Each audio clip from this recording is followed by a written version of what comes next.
这能入萧宗法眼吧？小子，你可想好了？你入室行吗？行吗？你并不反对，那我来了。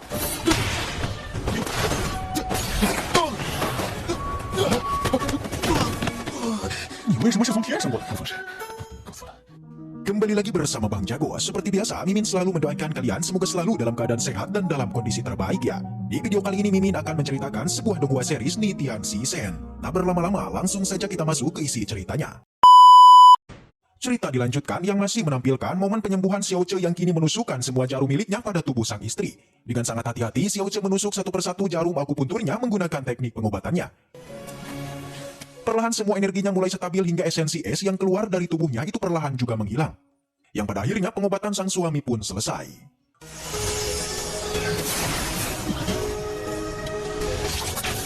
Ternyata pengobatan ini tidak hanya dilakukan sekali, melainkan diharuskan sampai mencapai 6 kali tusukan akupuntur. Tentu dengan kekuatan Xiao Che sekarang, ia tidak bisa terus-menerus melanjutkan pengobatannya. Ia sendiri juga bilang dirinya ini tidak berguna, yang hanya memiliki kekuatan di ranah elementari dasar di tingkat 1. Tentu, menyembuhkan seorang jenius seperti King Yu sangatlah menguras tenaga. Setelah pengobatannya, Xiao Che kemudian meminta beberapa permintaan, yakni tepatnya setelah istrinya kembali ke Projen Immortal. Xiao Che meminta sang istri untuk mencarikan sebanyak 3 bahan, yakni rumput 7 permata, kristal nadi ungu, dan pil hewan ranah di elementari. Ketiganya merupakan bahan-bahan yang terbilang langka. Tapi meski begitu, King Yu berjanji kalau dia akan sebaik mungkin untuk mencari semua bahannya. Sang istri menanyakan untuk apakah bahan-bahan ini. Yang jelas, Xiao Che menjawabnya semua bahan yang disebutkan tadi itu akan ia buat sebuah pil yang bisa menyembuhkan meridiannya. Sin kemudian berpindah di aula keluarga Xiao. Terlihat di sana ada patriark yang bernama Xiao Yunhai beserta tetua kedua Xiao Li. Mereka terlihat membicarakan mengenai rencana yang akan dilakukan. Sampai akhirnya pembicaraan pun terhenti dikala muncul tetua ketiga ke tempat mereka. Dia menanyakan kenapa Yunhai membunyikan lonceng keluarga Xiao. Dia bertanya seharusnya ada sesuatu yang terjadi ketika lonceng dibunyikan. Yunhai langsung memberitahu sebuah informasi yang bersumber dari Sekte Xiao yang kini memberikan sebuah surat. Tentu tetua ketiga menjadi agak terkejut karena mereka telah menunggu surat tersebut setelah mereka dikirim ke tempat ini untuk menjadi cabang Sekte Xiao. Diketahui menurut sang patriark, isi surat tersebut menginformasikan kalau tak lama lagi akan datang seorang tuan muda. Dia ingin memilih salah seorang murid untuk dibawa kembali ke Sekte Xiao Pusat. Tentu berita ini sangat menggembirakan, karena dengan adanya berita ini, tetua ketiga merasa senang nih, akhirnya cucunya dapat terselamatkan. Di sana kembali Xiao Li malah melakukan sebuah provokasi yang seperti menyinggung cucu dari tetua ketiga. Dia merasa bangga karena tak lama lagi Xiao Yulong dan juga Xiao Yang akan menjadi pusat perhatian untuk bersaing agar bisa ke Sekte Xiao Pusat. Awalnya tetua ketiga biasa saja nih, dia seperti tidak menghiraukannya. Namun dikala cucunya alias Xiao Che diremehkan membuat ia pun menjadi sangat marah. Bahkan ia sampai mengeluarkan semua kekuatan tempurnya dikala Xiao Li menyalahkannya atas tindakannya yang selalu memberikan semua kekayaan keluarga Xiao pada seorang sampah. Dari sini kita tahu guys, ternyata yang terkuat dari keluarga cabang Xiao ini adalah tetua ketiga. Terbukti di saat dia marah bahkan sang patriark pun merasa panik dan juga ketakutan. Namun dia pun tak jadi melakukan serangan dan akhirnya pergi dari tempat itu.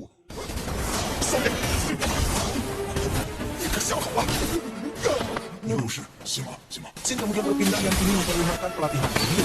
Namun di sana ada seorang pemurid yang tiada lain adalah Xiao Yulong. Meskipun dia diusir oleh King Yu, tapi tetap saja si Yulong terus mendekat ke arah King Yu.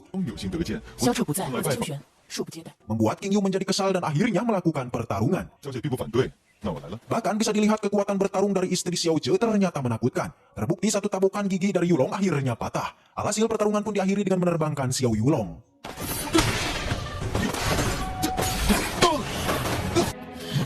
Tentu melihat itu Xiao Che seperti tidak tahu apa-apa dan mencoba untuk membantunya. Yang pasti ia sangat suka dengan istrinya yang begitu kejam.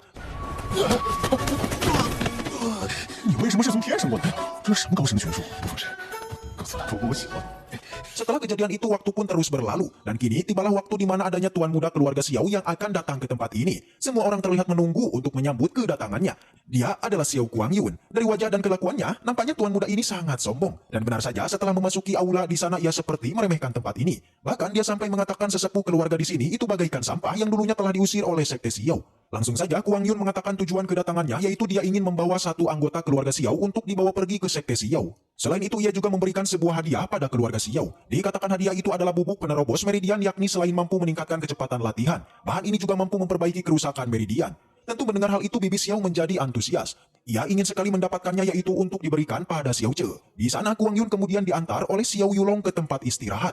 Namun sebelum pergi Kuang Yun malah berhenti dan terus memandang bibi Xiao Zhe. Jelas tetua ketiga menjadi kesal namun tindakannya seketika dihentikan Xiao Li. Beruntung di sana ada Xiao Zhe yang langsung melakukan sebuah akting kalau dia bersedia untuk memijitnya. 说话呀！要在小放羊吗？放松一下。 Kuang Yang merasa kesal hingga menyuruhnya untuk segera menyingkir. Yang pada akhirnya ia pun pergi setelah diingatkan tentang tujuan kedatangan mereka. 少宗主，该去修兄主临行前的嘱咐了吗？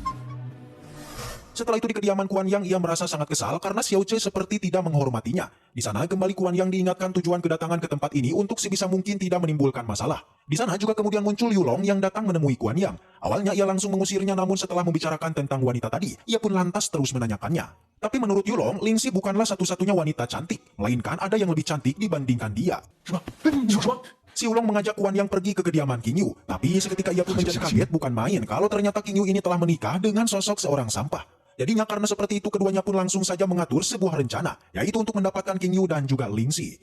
他是三长老孙子萧彻，凭什么？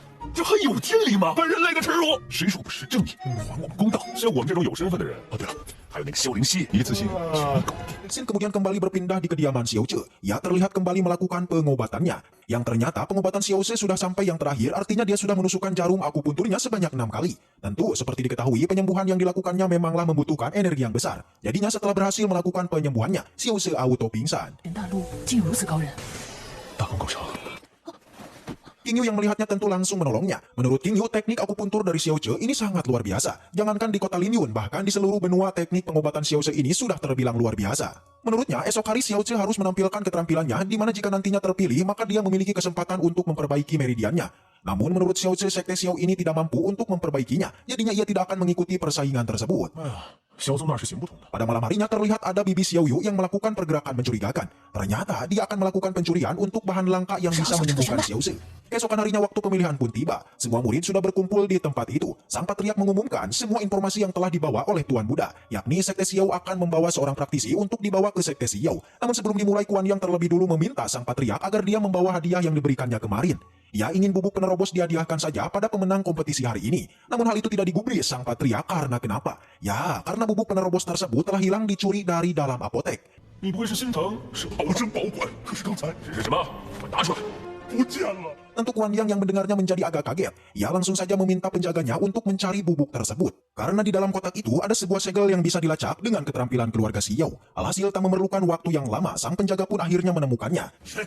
到底是谁干的？仅仅是家法伺候吧。小宗主，同玄散在此。 Ia mengatakan bubuk ini ditemukan di kamar nomor 66 yang ternyata itu adalah kamar Xiao Li. Dan cerita kembali dilanjutkan yang kini masih memperlihatkan pertikaian di aula keluarga Xiao. Yang mana seperti diketahui hal itu bermula dari kehilangan bubuk spiritual pemberian dari Kuang Yun yang dikabarkan telah dicuri.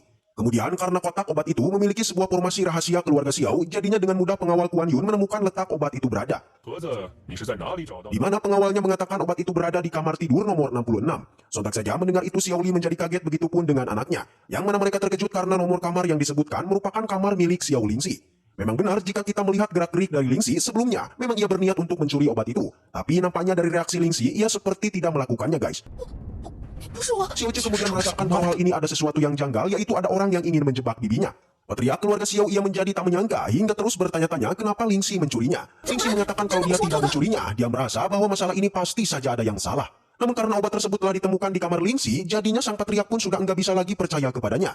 Kuan Yun juga mengatakan kalau dia tidak percaya, ternyata yang melakukan pencurian ini merupakan seorang wanita, meski begitu ia tetaplah akan menghukumnya. Sang patriark mencoba memikirkan untuk menghukumnya. Ia meminta Kuan Yun untuk memaafkan Lingxi. Sebenarnya ia bukanlah orang jahat guys, hanya saja Lingxi melakukannya pasti saja untuk diberikan kepada keponakannya yaitu Xiao Zhe. Di mana Xiao Zhe ini terlahir dengan meridian yang rusak. Maka dari itu Lingxi melakukannya tentu bukan untuk dirinya sendiri. Jadinya sang patriark memohon agar Kuan Yun mau memaafkannya dan tidak menghukumnya. Tapi meski sang patriark terlihat memohon untuk Lingxi, namun sebenarnya Xiao Zhe merasa itu pasti ada udang di balik batu. Ia merasa sang patriark ingin mengonfirmasi semua kesalahan bibinya. Di sana permohonan tersebut kemudian ditolak oleh si Kuan Yun. Dia tentu tidak bisa memaafkannya, yang pasti Kuan Yun ini tak akan membiarkannya pergi begitu saja. Jadinya ia pun berniat untuk membawa Lingxi kembali ke sekte Xiao pusat untuk diberikan sebuah pengarahan. Kuan Yun langsung meminta pengawalnya untuk menangkap Lingxi, tapi di saat itu Xiao Zhe seketika menghentikannya. Ia mengatakan bahwa kejadian ini ada yang janggal, jadinya ia ingin melakukan beberapa pertanyaan berkaitan dengan bubuk mistik itu. Karena seperti itu Kuan Yun kemudian menyetujuinya dan menanyakan pertanyaan apa yang ingin diutarakan Xiao Zhe. 剩下的交给我。你有啥要说？ Pertanyaan pertama Xiao Zhe yaitu tentang kenapa Patriark Xiao kok tidak membawa bahan sepenting ini pada kediamannya, dan malah dia menyimpannya di apotek yang terkenal tidak aman. Tentu pertanyaan itu membuat Patriark Xiao ketar-ketir guys. Dia seperti panik yang akhirnya Xiao Li kemudian angkat bicara untuk membela sang Patriark. Bahkan selain itu ia juga kembali mengokohkan mengenai Xiao Zhe yang harus membuka matanya, yaitu dengan kejadian ini yang sudah jelas kalau yang mencuri bubuk tersebut adalah Lingxi. Tentu pertanyaan itu bukanlah ditujukan Xiao Zhe untuk menuduh sang Patriark, hanya saja ia merasa aneh dan tidak mengerti dengan Patriark. Oleh karena itu, Xiao Zhe ingin sekali meminta penjelasan kepada Patriark Xiao terkait pertanyaannya. Langsung saja Patriark Xiao mulai menjawab pertanyaan itu dengan sedikit menjelaskan mengenai bubuk spiritual tersebut. Selain itu, ia juga mengatakan tentang alasan dirinya menyimpan bubuk tersebut di apotek. Itu karena bubuk spiritual mengandung aroma herbal layaknya bahan obat. Setelah menjawabnya, Xiao Zhe kemudian memujinya dan kembali menanyakan mengenai aroma herbal yang terdapat pada bubuk spiritual. Xiao Zhe seperti meragukan mengenai aroma bubuk tersebut yang tentu saja tidak memiliki seperti yang telah dikatakan oleh sang Patriark. Xiao Zhe meminta agar dia ingin sekali mencium kotak obat tersebut. Namun hal itu dihentikan oleh pengawal Kuan Yun. Dia mengatakan kotak ini sangat berharga yang tidak diperbolehkan siapapun untuk menyentuhnya. Akan tetapi Kuan Yun nampaknya setuju. Dia ingin membuktikan kebenarannya dengan menyuruh pengawalnya untuk mencium aroma di dalam kotak itu. Langsung saja dia mengatakan bahwa benar, aroma herbal dari kotak itu memiliki aroma yang kuat seperti yang telah dikatakan oleh sang Patriark. Xiao Zhe dengan detail kemudian kembali menanyakan aroma seperti apa yang ada di dalam kotak itu. Namun sang Patriark enggan menjawabnya dan hanya bilang kalau aroma tersebut sulit untuk dikatakan. Karena seperti itu Xiao Zhe kemudian mengatakan sebuah jebakan dengan menyebutkan semua bahan obat yang berfungsi untuk meridian pasti saja memiliki bau manis dan juga amis. Jadinya Xiao Zhe ingin mengonfirmasi apakah kotak itu memiliki aroma seperti yang dia katakan. Sontak saja Patriark Xiao menjadi panik. Ia tak menyangka Xiao Zhe ini sangatlah pintar yang bahkan sampai membuatnya ketakutan. Karena sang Patriark tidak mau menciumnya, jadinya Xiao Zhe meminta kepada Kuan Yun untuk menciumnya. Setelah menciumnya, Kuan Yun mengatakan bahwa benar, kotak ini memiliki aroma manis dan juga amis. 又干又腥。 Tapi hal itu bukanlah bau yang dimunculkan dari bahan-bahan herbal untuk meridian. Xiao Zhe kembali meralatnya bahwa bahan itu sebenarnya tidak manis dan juga amis, melainkan manis dan pahit. Jadinya dengan begitu Patriark Xiao dan juga Kuan Yun mereka sudah ketahuan berbohong. Selain itu, Xiao Zhe kemudian menanyakan kepada pengawal Kuan Yun yang sebelumnya menemukan bahan obat tersebut. Xiao Zhe menanyakan letak posisi dari tempat tidur Lingxi dan apa warna bantalnya. Jika memang itu benar, maka pasti dengan mudah pengawal ini mampu mengetahuinya. Tapi karena dia tidak bisa menjawab, membuat Kuan Yun pun menjadi kesal dan langsung memerintahkan untuk menangkap Xiao Zhe. 拿下！是。 Beruntung di sana ada tetua ketiga yang sigap menolongnya. Dan di sana pula ketua Xiao Pusat juga menghentikan pertikaian ini. Dia seperti telah mengendus kalau permasalahan ini ada yang janggal. 不就是欺负你怎么了？别骂！ Ketua ketiga kembali mengatakan anaknya ini tidaklah mencuri bubuk tersebut. Itu karena di tempo lalu dia telah menghentikannya dan telah menjaganya sampai matahari terbit. Dan menjamin malam itu Lingxi tidak keluar rumah lagi. Lagi-lagi Xiao Li kembali mengoceh dan mengatakan kalau dia tidak percaya. Di sana ketua ketiga berani bersumpah kalau di dalam hidupnya ini dia tidak pernah berbohong dan semua orang juga mengetahuinya. Yang akhirnya karena seperti itu setelah Xiao Li kini giliran Yulong yang mempertanyakan kalau tetua ketiga itu tidak pernah berbohong. Ia ingin meminta kepada tetua ketiga untuk mengatakan yang sebenarnya mengenai asal-usul Xiao Zhe. Yulong meminta ketua ketiga untuk bersumpah mengenai Xiao Zhe yang adalah cucunya. Karena sebelumnya dia pernah mendengar perkataan tetua ketiga saat berada di makam Xiao Ning. Yakni tetua ketiga bersumpah akan melindungi Xiao Zhe meskipun bukan anak kandungnya. Sontak saja informasi semacam ini membuat Xiao Zhe menjadi kaget hingga merasa tak percaya. Ia kemudian menanyakan kepada kakeknya apakah dia bukan cucunya. 这是真的吗？ Ya, karena tetua ketiga tidak pernah berbohong. Jadinya ia pun mengiyakan kalau memanglah benar Xiao Zhe ini bukan cucunya. Melainkan dia adalah seorang anak yang telah dibawa oleh anaknya Xiao Ning. Jadinya karena seperti itu Kuan Yun langsung saja angkat bicara dan mengusir Xiao Zhe dari perkumpulan ini. Karena Xiao Zhe ini bukanlah keturunan keluarga Xiao. Sebelum pergi, Xiao Zhe terlebih dulu menghampiri kakeknya dan berterima kasih karena telah merawatnya. 小车， Lagi-lagi Yulong menghentikannya, dia ingin Xiao Zhe membatalkan pernikahannya dengan Nona Xia. Hal itu tentu karena Xiao Zhe bukanlah anggota keluarga Xiao lagi. Dia meminta agar Xiao Zhe menyerahkan akte nikahnya. Namun ia tidaklah menghiraukannya dan dia kemudian menuju Nona Xia dan memberikan akte tersebut. Ia kemudian merelakan akte tersebut dan memberikan pilihannya pada Nona Xia. Namun apa jawabannya? Ya, tentu saja Nona Xia tidak akan membatalkan pernikahannya.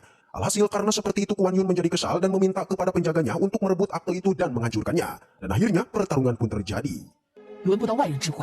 毁了这婚书！是。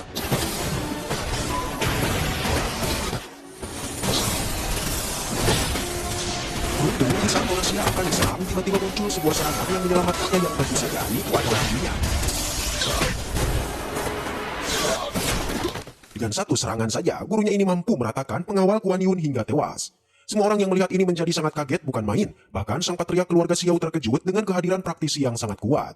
Dengan tegas, Yue Li mengatakan keluarga Xiao benar-benar berani menghancurkan pernikahan muridnya. Jadinya dia tidak akan segan untuk menghancurkannya. Ketua Xiao Pusat ia langsung mengatakan kalau praktisi ini adalah Yue Li dari Pavilion S. Dia merupakan salah satu master dari 7 master yang ada di Pavilion S. Di mana sang ketua mengatakan kalau mereka tak boleh menyinggungnya. Bahkan dengan kekuatan Yue Li saat ini, jika dia bertarung dengan kekuatan seperti dirinya 10 orang saja, maka masih bukan tandingannya. Lagi-lagi semua orang dibuat kaget karena mereka tak menyangka jika Nona Xia ini merupakan adalah muridnya.